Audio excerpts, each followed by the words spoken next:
Sebelumnya perkenalkan, nama saya Yabes Daud Banua.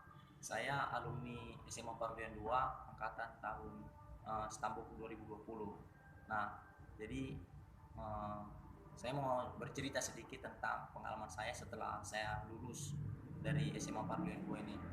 Nah, mungkin ya kita emang sekolah di sekolah, ya bisa dibilang kita sekolah di swasta lah gitu kan, saingan kita anak-anak negeri. Kita kadang berpikir setelah SMA kita mau ngapain gitu, mau kuliah mau kerja. Nah, itu juga saya rasakan dalam hidup saya. Nah, karena saya tahu, melihat zaman sekarang ini, kalau dibilang nggak kuliah itu peluang kesuksesannya kecil. Nah, jadi saya putuskan untuk mencoba setiap pembukaan yang ada. Pertama saya coba itu SBMPTN. Jadi saya ambil pilihan pertama itu di Kehutanan USU dan pilihan kedua itu Pendidikan Matematika Unimed. Nah, tapi sebelumnya itu saya juga udah pernah coba jalur undangan dengan jurusan yang sama dan kampus yang sama, tapi saya kalah. Tapi bukan berarti itu bisa mematahkan semangat saya. Justru saya harus balas dendam. Kok bisa kalah gitu. Jadi kalau jalur nilai kalah, oke, kita coba jalur tulis. Kita bersaing sama orang-orang. Ya biar kata mereka les, biar kata mereka punya banyak uang, mereka uh, diprivatkan lah, di ini kan lah, di ini itu kan lah. Itu bukan berarti kalau mereka udah dileskan mereka udah pasti lebih mampu dari kita, enggak. Itu tergantung kemauan kita sendiri. Masalahnya kita mau belajar atau tidak. Oke, jadi selama tes SBMPTN, jadi dibuka juga yang namanya sekolah kedinasan, IPDN. Nah, saya juga coba itu IPDN. IPDN ini perwira. Nah, di sela-sela tes IPDN dibuka juga pendaftaran Bintara Polri. Saya juga ikut tes. Nah, jadi saya dalam satu waktu saya menghadapi tiga tes. Tes pertama saya jalani itu SBMPTN. Nah, puji Tuhan setelah saya mengikuti setiap tes yang ada, saya awalnya ragu gitu. Bahkan orang tua saya nanya gimana sih, Kak? Ya nggak tahu lah, karena jawabnya juga ya bisa dibilang soalnya susah-susah. Tapi saya yakin gitu, ya nggak pantang menyerah lah, meskipun soalnya susah ya harus diselesaikan dengan baik. Dan pas keluar pengumumannya, puji Tuhan saya menang di pilihan pertama saya di Kehutanan USU. Dan pada tahun ini itu salah satu jurusan terpopuler juga di USU. Saya nggak ada les, saya juga nggak pernah dibimbing sama orang tua, nggak pernah diprivatkan atau diajari oleh orang lain, nggak pernah. Saya selalu belajar sendiri. Jadi biasanya setiap pulang sekolah, kalau nggak ada PR, biasanya saya belajar siang-siang ya, bahas-bahas soal-soal yang dari Google gitu, cari-cari pengalaman. Nah, sambil kuliah, masuk kuliah, karena kebetulan kuliahnya online, saya juga lanjut ke tes IPDN. Nah, tes IPDN ini duluan dilaksanakan. Pesertanya itu ada sekitar 52.000 orang seluruh Indonesia, dan yang diterima hanya 1.200. Pada tahap pertama saya lulus tesnya dan lulus rankingannya juga secara nasional. Dari 52.000 seluruh Indonesia, yang diambil hanya 3.200 orang, dan puji Tuhan di antara 3.200 orang itu saya ada di sana.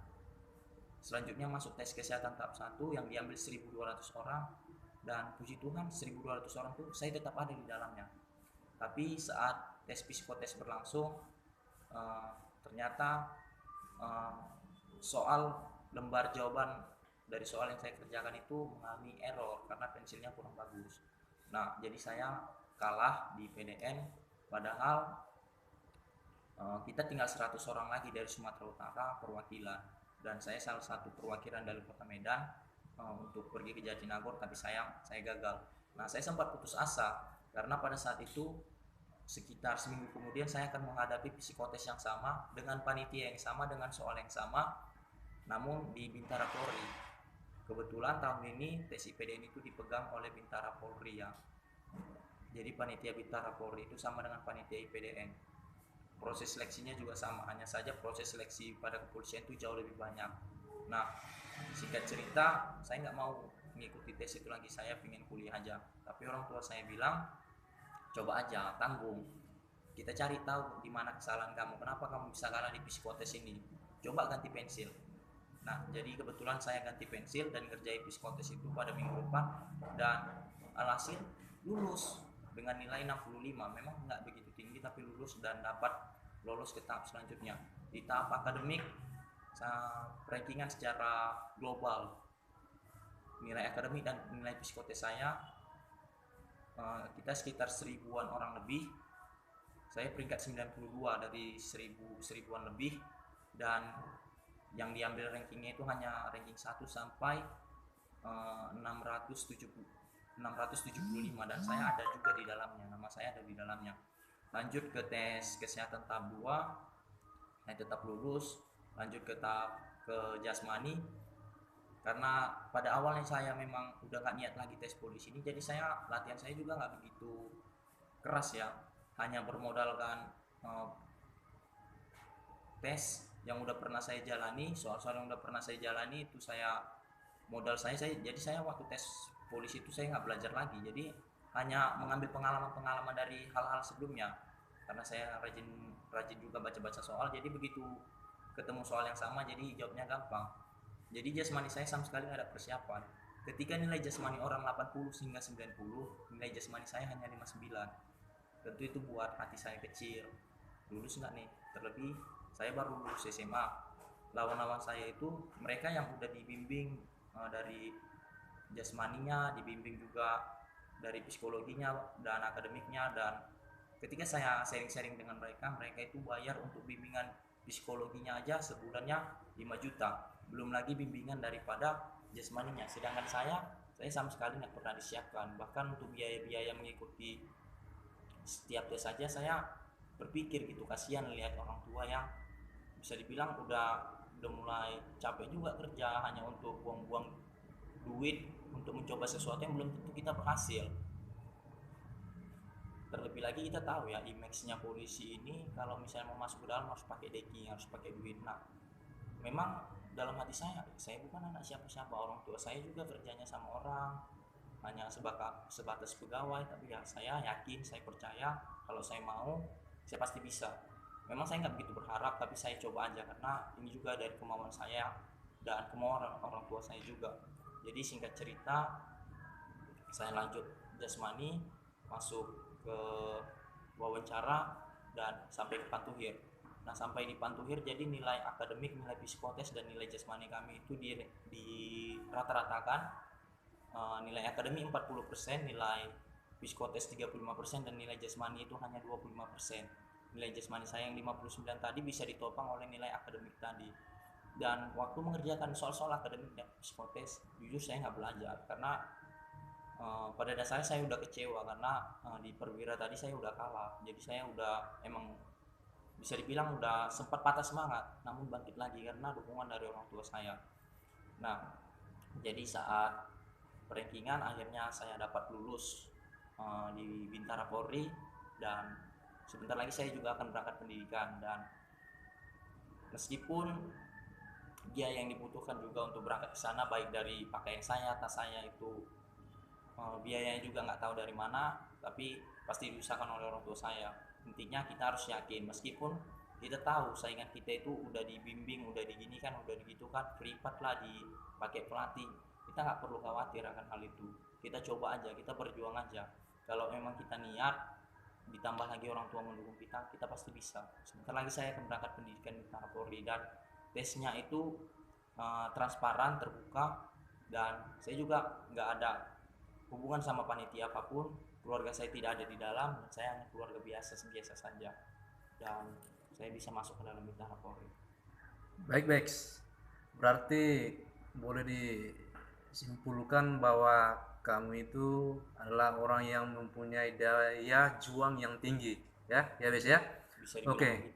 Baik, selanjutnya ini kan kamu alumni SMA Parulian 2 Medan. Nah, kira-kira apa motivasi yang kamu mau sampaikan kepada adik-adik kelasmu, kelas 10, kelas 11, supaya mereka juga memiliki daya juang yang tinggi seperti kamu, Bes? Coba sampaikan dulu sama mereka, Bes, ya. Oke, baik. Bagi adik-adik kelas saya yang masih kelas 10, kelas 11, atau mungkin bahkan kelas 12. Nah, ini adalah kesempatan kalian di mana kalian itu berlatih dan belajar. Ingat, setelah kalian tamat SMA, kalian harus berpikir kalian itu mau kemana, mau kerja apa. Kalau bisa, jangan ketika orang tua kita kerjanya tingkatan kasta kehidupannya itu A, kita juga tetap A. Kalau bisa harus meningkat. Jangan kalau orang tua kita tukang becak, kita juga tukang becak. Kalau bisa jangan. Kalau ketika orang tua kita tukang becak, kalau bisa orang tua kita, kalau bisa kita itu jadi bosnya yang punya becak. Jadi harus ada peningkatan. Jangan ragu karena melihat perekonomian orang tua, jangan ragu karena melihat kemampuan diri kita sendiri. Karena saya juga udah alami, saya nggak punya kemampuan lebih dari jasmani, nilai saya hanya 59, sedangkan mereka 80 bahkan hingga 90, namun saya tetap bisa lulus karena ditopang oleh nilai akademik saya. Dan saya juga belajarnya juga nggak begitu serius, karena pada jauh-jauh hari sejak kelas 2 SMA, sejak bahkan kelas 1 SMA saya sudah mulai belajar dan mengenal soal-soal yang ada. Dan sebelum saya tamat juga saya sudah membentuk sebuah kelompok belajar di sekolah ini, dan yang dipelajari juga bukan soal-soal yang kita pelajari di sekolah, melainkan soal-soal psikologi dan soal-soal akademik yang dipersiapkan untuk adik-adik. Siapa tahu nanti ada juga yang mau mencoba sekolah kedinasan atau PNS atau yang lainnya, sama seperti saya sendiri. Jadi harus berjuang, nggak boleh malas-malasan. Ingat, kalau memang kita nggak peduli sama kehidupan kita, setidaknya ingat orang tua kita, banggakan mereka. Kalau emang kita nggak peduli sama kehidupan kita, setidaknya lihat orang tua kita yang udah berjuang keras, siang malam cari nafkah, mencari duit, membiayai kita.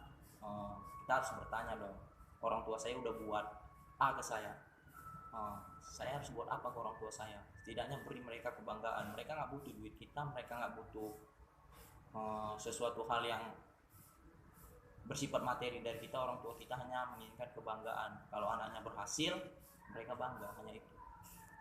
Iya ya, oke. Nah, jadi buat adik-adik sekalian, jangan pernah malu, jangan pernah minder, karena adik-adik sekalian sekolahnya di SMA Parurian 2 Medan. Teman-teman yang lain sekolahnya di negeri, sekolahnya di sini. Saya waktu SMP juga sekolah di Parurian 2 ini, jujur karena saya kalah negeri. Tapi saya bisa buktikan kemanapun emas dibuang, emas tetaplah emas. Jadi itu bukan masalah sekolahnya, tapi masalah diri kamu pribadi. Dan bagi adik-adik yang ingin mengikuti jejak saya, yang ingin mendaftar polisi juga atau kedinasan lainnya, saya tunggu kalian. Oke. Terima kasih.